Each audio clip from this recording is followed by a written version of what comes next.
Okay, why don't we get started here? So as people know, this is the Saturday Night LaRouche Pack class series, Saturday Night class series. This one has been, this is the 6th week in a course on education and really the substance of education, not the structure. So for a special treat tonight, we're gonna have Bruce Director, who presented last Saturday and has been a long-term collaborator with Lyndon LaRouche on science, on music and politics. Actually, special guests moderate this discussion with maybe some technical assistance from behind the scenes. And we're going to have My-Hoa Steger presenting how Bach can help make America great again. So basically, I'm going to hand it off to Bruce for some introductory remarks, and then he'll hand it over to My-Hoa, and we'll take it away, and we'll see what happens. So Bruce, it's all yours. Okay. So I'm really happy to be joining My-Hoa tonight.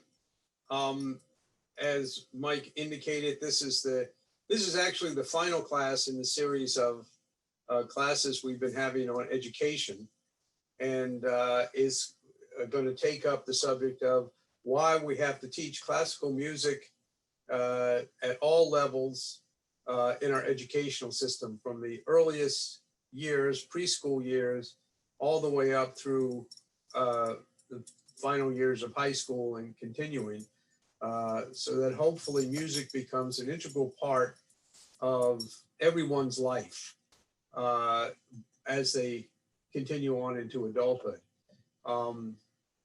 It's undeniable throughout history that every society, the ones that we have, whose history we have, but even before that, that every society had music as a central part of their life. We found archaeological evidence from tens of thousands of years ago of musical instruments fashioned by ancient cultures. There was a recent, within the last 50 years or 30 years or so, discovery of a set of bells from the earliest days of Chinese civilization that were tuned according to the Well-Tempered system. Meanwhile, we'll explain a little bit about that. But the important point is that music is central to the development of mankind. Birds sing, animals make noises, dogs bark, but people have music. And music encompasses a whole part of the human existence, both from the singing of simple tunes and songs and in family situations and cultural situations, to the advanced development of musical science, from the great musical renaissance that occurred basically in the period from around the early 1500s through to about the beginning of the 20th century.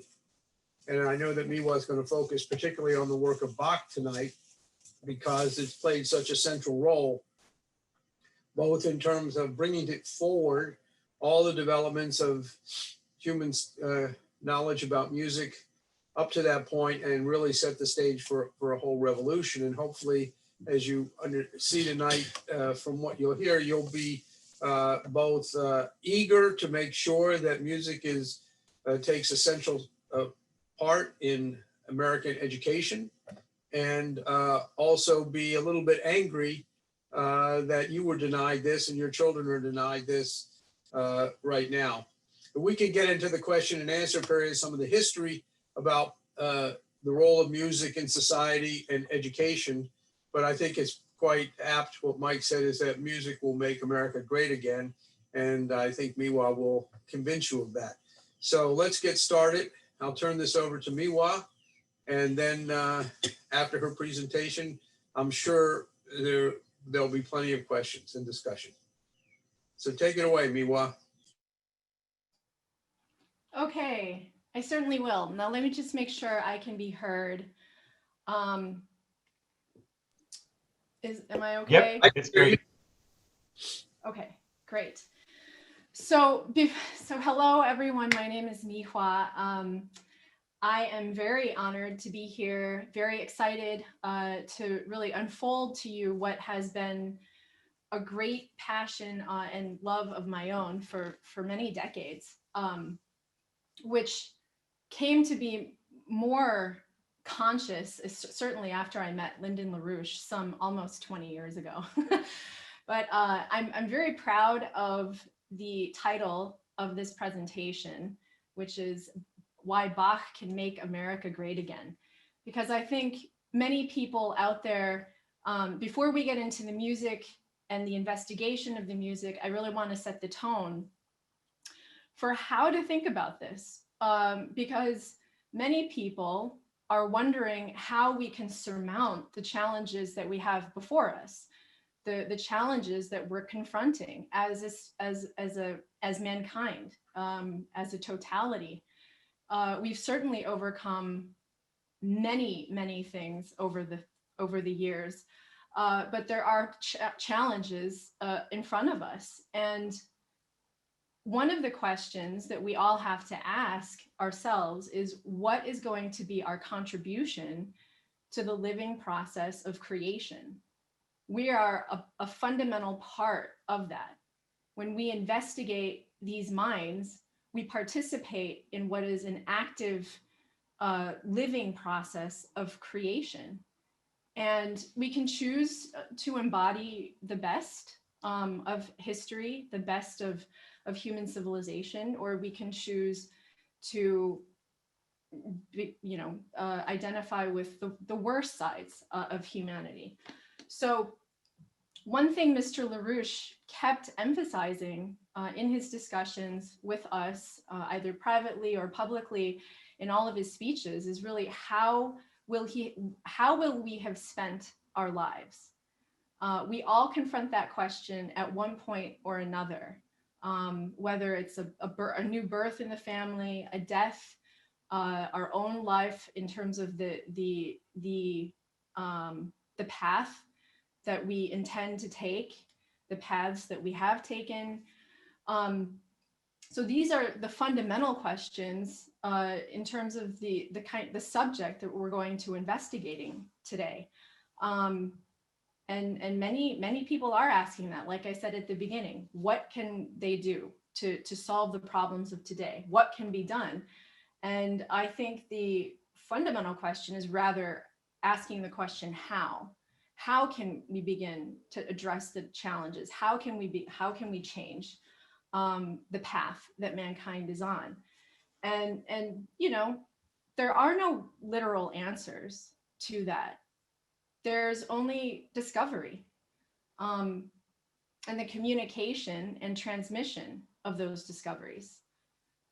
So if people are new to this class series, there have been, I forget, 5, 6 previous classes and presentations, specifically, like Bruce said, on the question of educational curriculum. How do we begin to educate the coming generations so that we're not doomed to make the same mistakes, so that we don't repeat history? And within the course of the last 5 or 6 weeks, if people that have been a part of this, this, people that haven't been a part of this class series, I certainly invite you to go back and watch the presentations that were done by Tony Papert, and then 4 by Tony Papert, and then the one by Bruce last week. But when you watch these, you realize that we've traversed thousands of years of history, from before Christ up through this point. I mean, we went through the questions of Xenophon, of Homer, of the Iliad, Socrates, Plato, and then of course with Bruce, I mean, we addressed the questions of Kepler, harmonic structures, crystals, viruses, and really fundamentally what you're getting at is every time you come to know one of these minds from history, you gain an insight into yourself.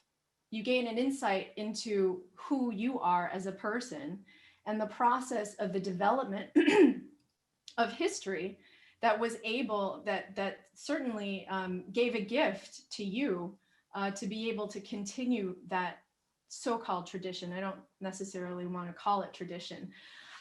So that's an important aspect. That's the fundamental aspect of what we're doing.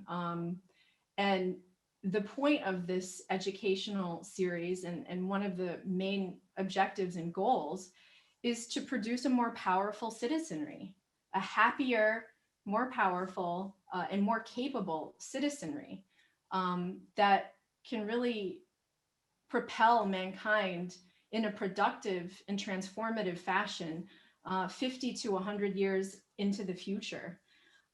It's not necessarily to create experts or people. Of course, there will be people that have expertise in certain areas, but really it's people will become, when you come to know these minds and you adopt them as a part of your own identity, that you are a product of that person's courage and tenacity and revolutionary identity, you yourself become more loving towards mankind, towards your fellow man, because you've learned more about yourself. You learn that you share a common history with the arc of human civilization and of human development. So, I mean, each discovery, each mind that we've discussed has been a real act of creative passion. And so really, music as a fundamental part of the curriculum, as really the driving basis of an education, the driving force of an education, is crucial. And it's not necessarily, let's not call it classical, let's not call it any of these things. Let's just talk about real music. And it's an expression of truly like the true human soul and a true passion and love for mankind, past, present, and future. If your music doesn't communicate that, if music doesn't reach you in that way, it's probably not music. And this has to be, if you're talking about grade school, middle school, high school, this is fundamental, particularly because to become a potential universal genius, which we were all endowed with creativity. We were all given the potential to become a creative genius. Unlike animals, you can't, birds or ducks, I love ducks, but ducks aren't going to get together and have a discussion about the history of ducks. They can quack all they want, but they're actually not communicating ideas. There's something unique about the human species and that should be seen as something beautiful, not something that is, necessarily exclusive or exclusive of other living things. Doesn't mean you can't appreciate other living things, but this idea of a potential to become a universal genius, music and the expression of music, if the replication of a process of a creative composition fortifies something in yourself that empowers you to be able to face the challenges in normal life, in society, to have the kind of reasonable discussions that you can have with other fellow people, human beings, that may disagree with you. But what has to reign supreme is this quality of reason. So, like I referenced before, the discussions of Xenophon, Socrates, Plato, Kepler, Bach, they reaffirm what is already within you, or what you've been endowed with, which is a sense of a capacity to know what's truthful. And it's not, education is not to serve as a way to tell students what to think or what to believe. It's to provoke a sense of motion in their own minds and guide them through a reenactment Bruce demonstrated you've got to reenact these kinds of physical scientific discoveries. And in terms of music, I mean, they're directly related, that you have to reenact an original discovery by an original mind, because that reenactment occurs sovereignly within your own mind. It occurred in the mind of the composer, and when it's replicated, when it's reenacted in the sovereign capacity of your own mind. And that's how you capture it. And this is how we should define I think our social relations and social interactions. It would be the highest level and highest expression for us to be able to come together. It certainly pertains also and relates to the question of foreign policy, foreign discussions, that nations can come together based on this spirit of the common good, because that's certainly why we're here. So I want to jump into this, but I do want to end with this quote that I couldn't resist, actually from the link to the class from Thursday. Let me just read this and I will jump into the music. So, by re-experiencing the great discoveries of mankind's past, the cognitive potential within them is exercised. The divine spark of reason, which the Creator has given to all persons, is brought to fruition as the cultivated knowing mind. The brief span of individual mortal life then becomes a permanent personal identity in the eternity of all valid discoveries of principle, past and future. I can have somebody type that up. I think it's powerful as an expression. So let's see. How do I want to do this? So we're going to have some fun. What I've done is I've chosen a fugue from Bach's Well-Tempered Klavier, Book 1, in B flat major. And sorry, I'm getting distracted by the comments. So I've chosen this. This is Bach there is a reason why he's considered Papa Bach. And I always make the joke that it's not because he had 21 children, but that he inspired the greatest transformations in composers that came after him. Certainly, I mean, I've chosen a very narrow path for us to investigate.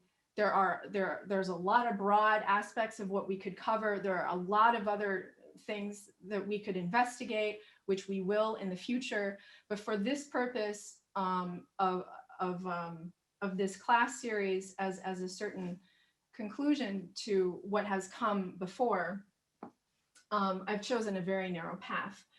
And so Bach inspired, if you look at how he inspired Mozart, Beethoven in particular, Schumann, study how these composers were transformed by studying Bach. There is, something is done to your spirit if you can work on Bach for half an hour or an hour every day.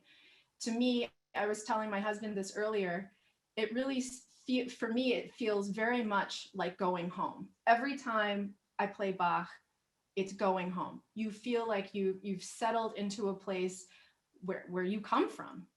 And this is really the development, not the culmination of the development of human civilization, but a singularity in an arc of history, a point in time, which really affected compositions and thought thousands of years or hundreds of years later. So let me just let's what I'm going to do is I'm going to play it. I'm going to play this B flat major fugue, and then we'll go backwards. There we go.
Okay.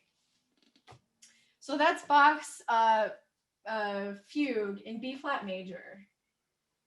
One of the key things about Bach was, and if you study Bach's compositions, well, not Bach's compositions, but composers before Bach, Vivaldi, Handel, maybe contemporaries. I mean, a fundamental aspect of Bach's identity was that he broke the rules. He intended to break the rules because the rules of composition at the time were to follow the rules, follow the paths and the premeditated paths that were set out beforehand. And he absolutely rejected that. Every single composition within the Well-Tempered Klavier they were composed about 20 years apart. And sometimes they're called the Great 48 because they, and Bruce said we would get into the question of well tempering. I mean, not Bruce, Bach. Bach, there were a lot of questions about temperament at the time. And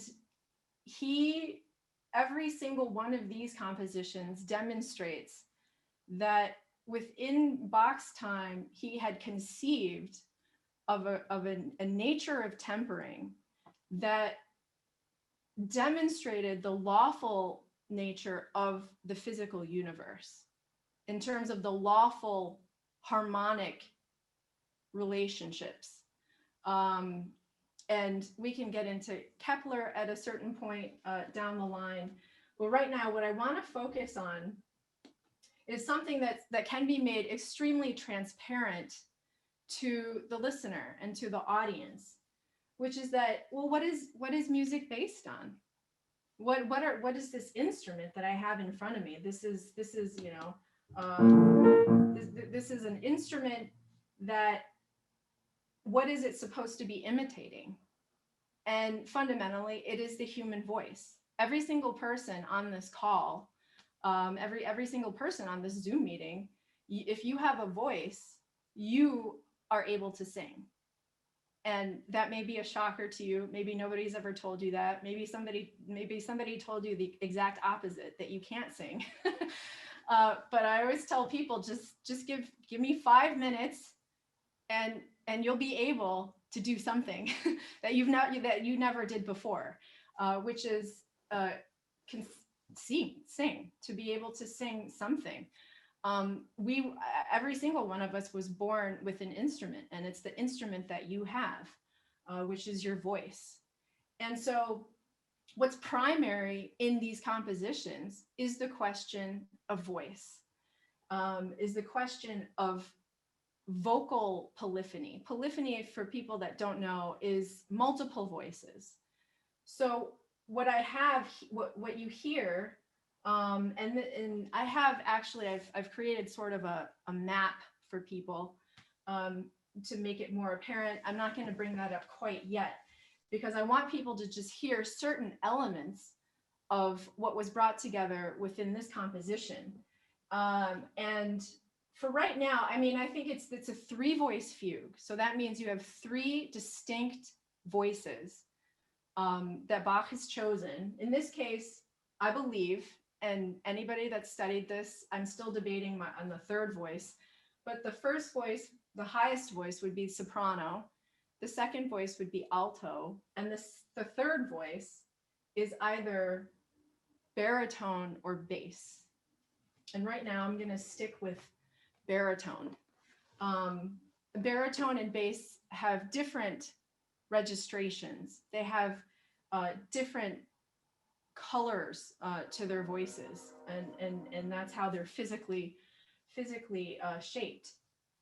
So it's the 3-voice fugue. So you have these interacting voices, and there are certain elements of composition that Bach has chosen that you hear repeatedly. And what I'll do is I want to play some of those for you so that you can recognize them when you hear it. Because at the end, I'm pretty sure we'll play this again, so that you can recognize what has been happening, and you're able to identify certain moments. Because part of part of vocal polyphony or the multiple voices, especially in this context, is the nature of cross voice, where you have one voice provoking another voice, provoking a certain response, a certain kind of response. It's a very live, active action. This is not a dead piece, you know, with notes on a page. And that's why I read the quote that I did at the beginning, which is this question of reenactment and rediscovery of a composition by a great genius. So let's get into the nitty gritty, so to speak, here. And you can hear the first voice that comes in is the soprano voice, and she makes a statement. By the end of this, hopefully what you will come out of this with is that this becomes a distinct personality in your mind, a distinct concept. And it does have a personality of its own. So let's hear it. The soprano enters, and she comes in with this statement.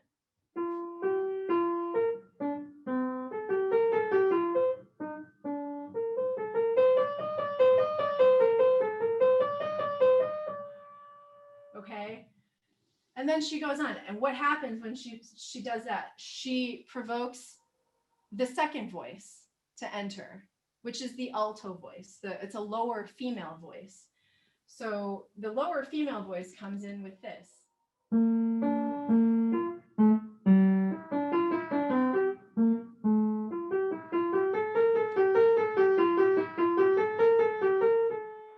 And then the baritone, finally.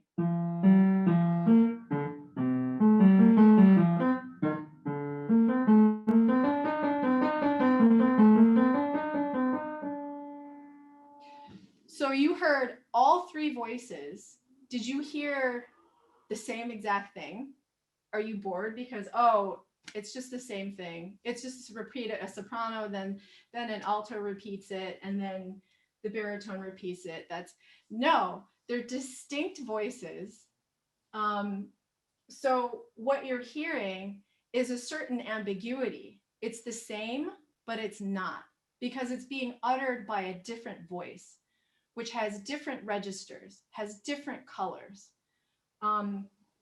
So let me just play those three again in succession from soprano, alto, bass, and then we'll get into other compositional motifs.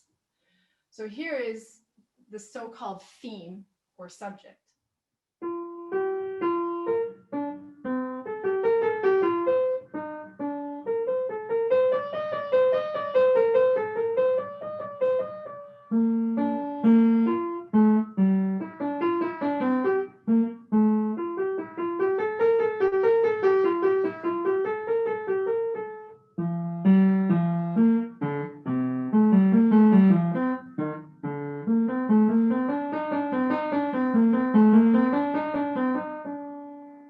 Okay, so that's one element that you'll hear somewhat over and over. What I've discovered is there's about 4 elements, 4 motifs that you hear within this fugue that are repeated, and it bounces from one voice to another.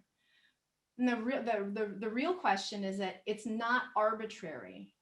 There's a lawful pathway by which Bach, he takes you through a lawful pathway while he's traversing through the voices and across the voices. It's lawful. How do you know it's lawful? Because the impression that you're left with at the end is something that's harmonic. Your soul has been impressed with the question of truth. So you are able to, because you're a human being with the soul, to be able to recognize something that is truthful. And I know, I mean, this is another subject for discussion, but the enemy has spent a lot of time and a lot of money to suppress and dim down that capability for us to recognize something that's truthful. That's why it's society may seem cacophonic. They make everything so busy, and they try to divert people's attention and get people to digress. But this always remains. People are always able to respond to something truthful. So that's the first element. The other element that you'll hear over and over, I'll start, it actually starts with the soprano. You'll hear this.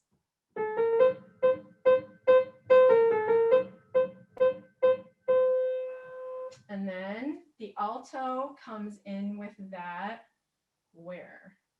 Yes.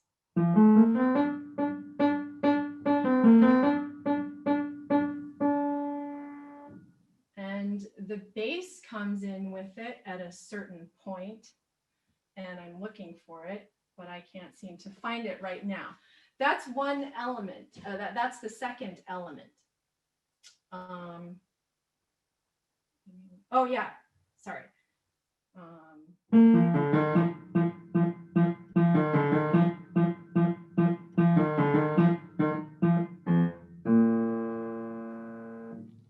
Yeah, so that's the second element that you'll hear, right? So let me just play that again so you hear it, starting with the soprano.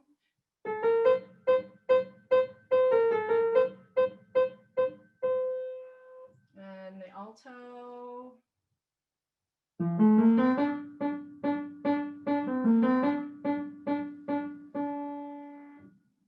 Bass, I'm going to do a different one.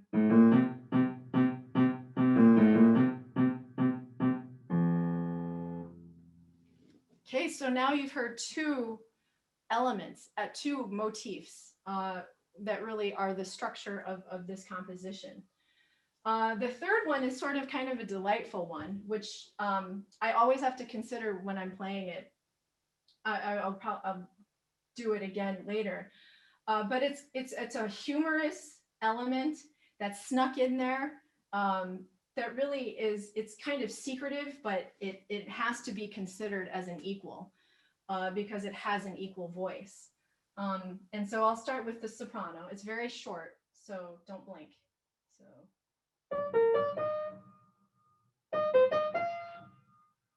That was the soprano voice. The alto voice is this. And then. And the bass does it, it's slightly different.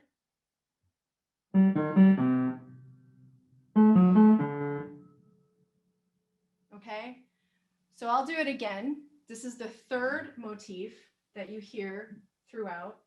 I'll start with the soprano.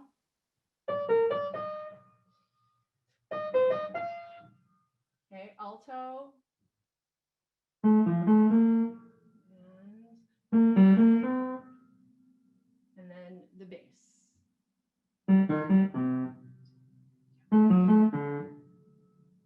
Yeah, so that motif always strikes me. I always have to kind of wiggle along with it to make it, it gives it a certain lightness to the articulation, because you have to figure out how to articulate to communicate what's there. And that's a whole other story. So the fourth element, fourth motif, is also a shorter, more truncated one, but all voices do utter it. I didn't mark this. Hold on. Okay, so I'll start with the soprano.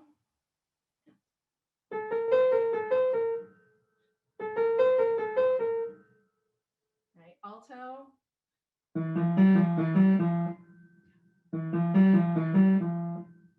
Bass.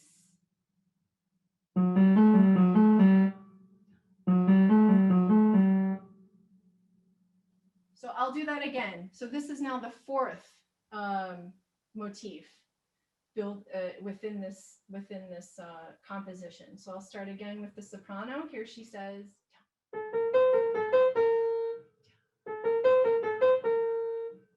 And the alto.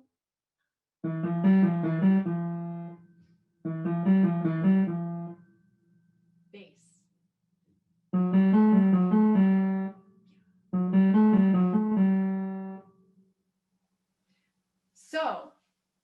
what I'm going to do is I'm going to play the 4 motifs in succession. I'll pause slightly between each one, and then we'll go back. So I'm going to start with the first motif, and I'll always go in the same order: soprano, alto, bass. So here's the first one.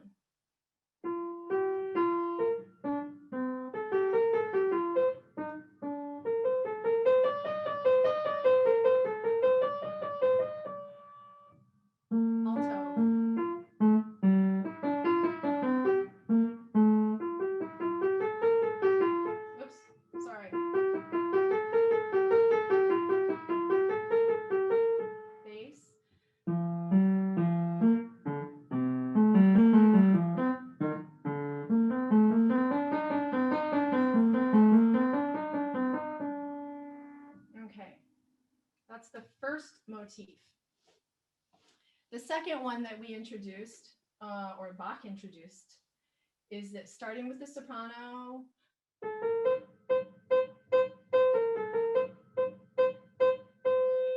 alto,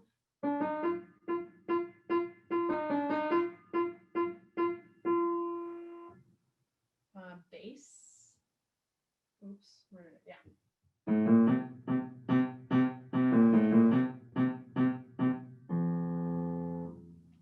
Okay. Now the third motif is, okay, the fun, quick one. Ready? Soprano and yeah. Okay. Alto. Yeah. And bass. And yeah. It's the third. Now we're on to the fourth motif. Starting with, the soprano.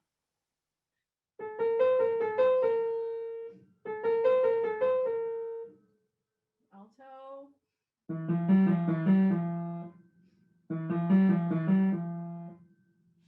Bass.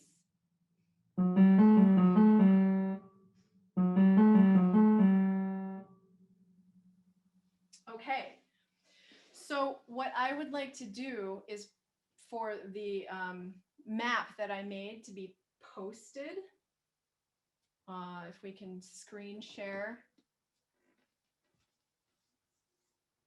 Oh, it looks lovely. Okay. So what I've done here for people to follow, and perhaps what I'll do is what I've mapped out here. So if maybe could you go lower so that you can actually see the bass as well? Okay, the pink didn't come through as well, but people see the yellow highlighted voice, the green highlighted voice, and then the bass I highlighted in pink.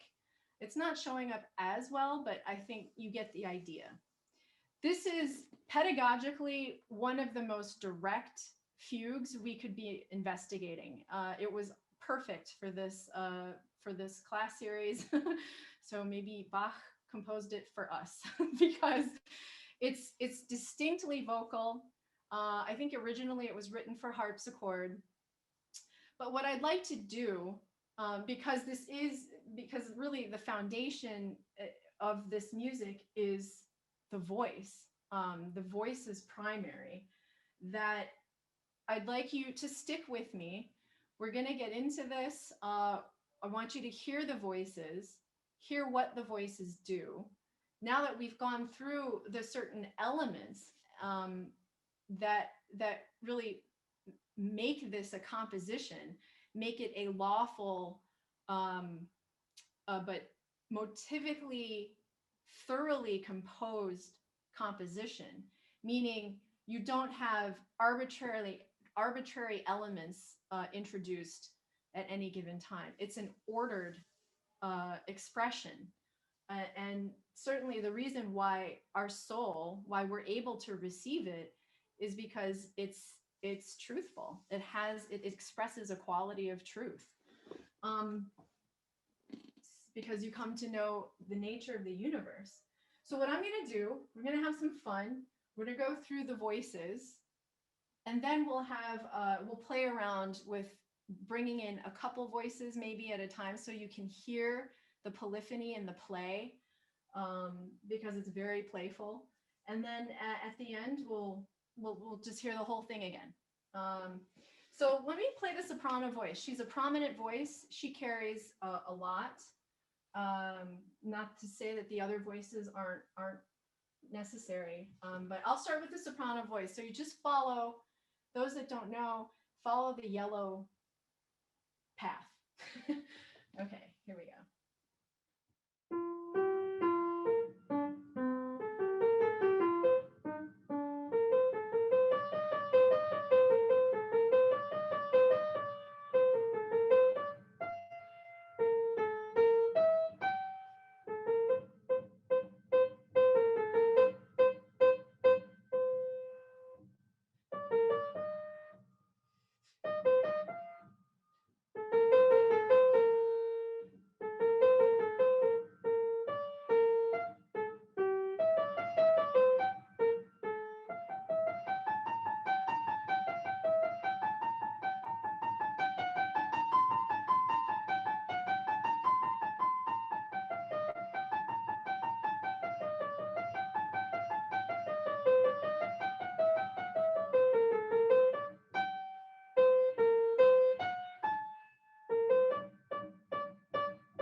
Sorry.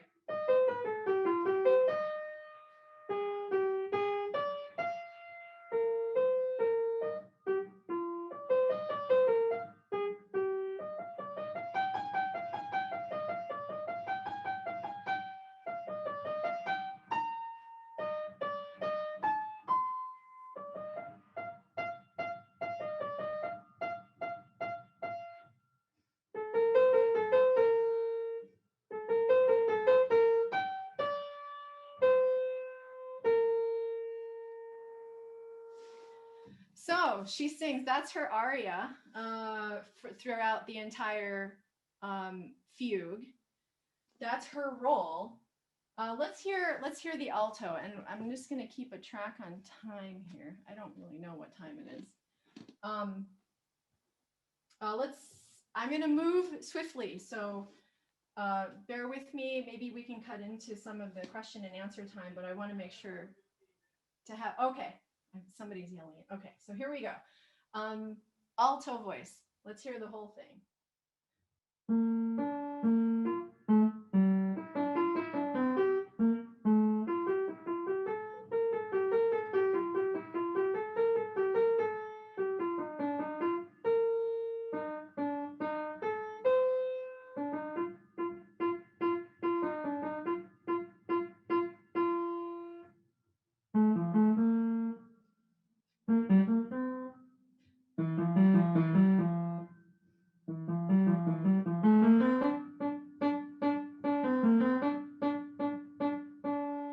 She takes a bit of a break, and then she comes back in measure 22, and in the middle voice.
Okay, bass.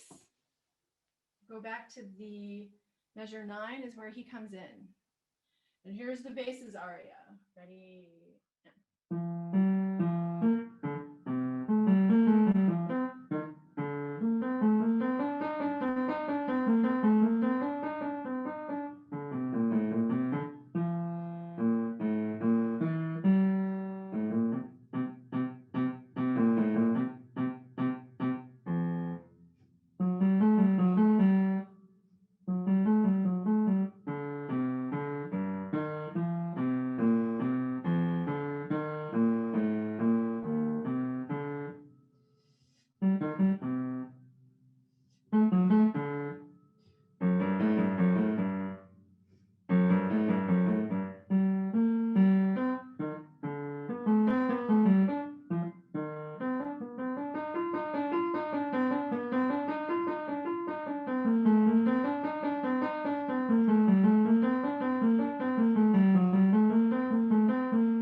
Now you've heard all three. All three voices have a distinct characteristic. They're all harmonic within themselves, within their voices. But yet, when it comes together, it's a geometry that only the human mind can conceive of. It's only the human mind has a capacity to gain an insight into multiple voices simultaneously. And certainly the piano has a capability. So one thing I'd like to do, just to make it a little bit more transparent, maybe more accessible, I want to play maybe 2 of the voices, just so you hear. And I think you've probably heard a lot of these elements that have come up that we talked about. These 4 motifs that continue, and they happen throughout the course of the voices, of the vocal lines, of the entire piece. So now let's just bring in the 2 voices. I'll do the soprano and alto, just so you can hear at least the initial interacting polyphony. And then, of course, what happens when the bass voice comes in, you're not just adding another voice, you're changing the geometry of how you hear the entire piece. So it just continues, they're like non-linear transformations when each voice is introduced. And so let me just play the 2 voices, and then we'll do the 3.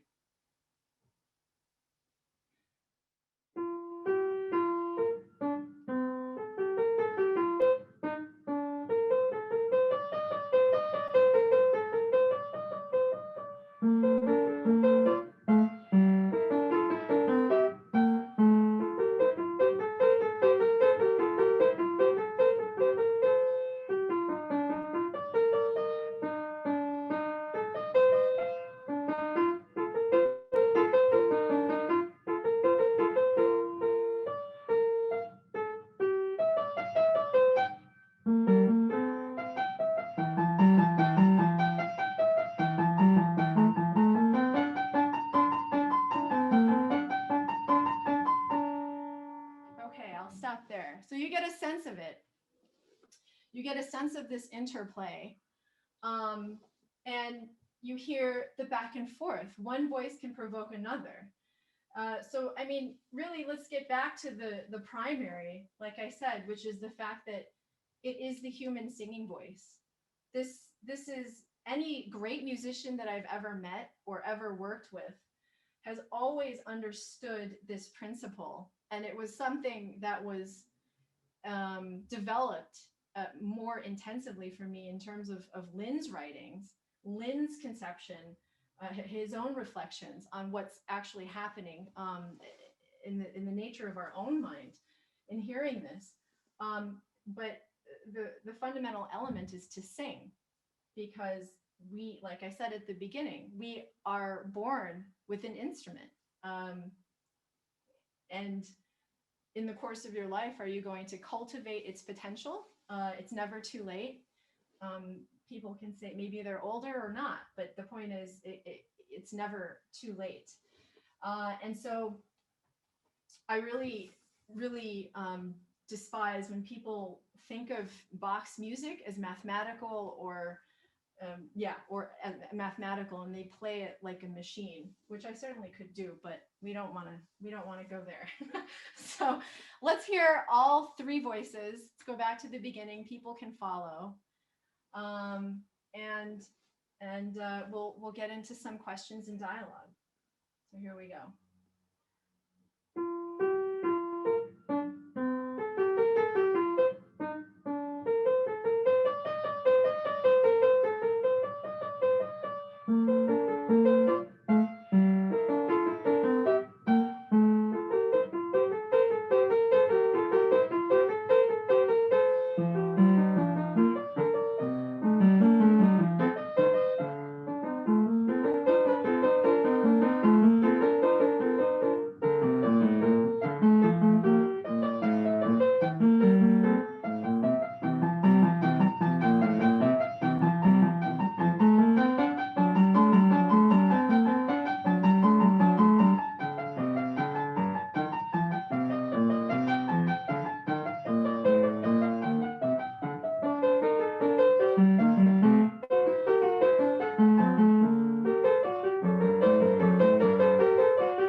Okay. So so we can play around with it in the course of the discussion. But I wanted to see that's what I have. Like I said, we can play with it more if you want to hear something, if you have a question about something. But this is a crucial experiment, because it's an investigation of a breakthrough that was made in history that we're participating in, and we're bringing it alive, which hopefully has a quality of inspiration for you to be able to take it out and improve ourselves so that we can really surmount these challenges that we have.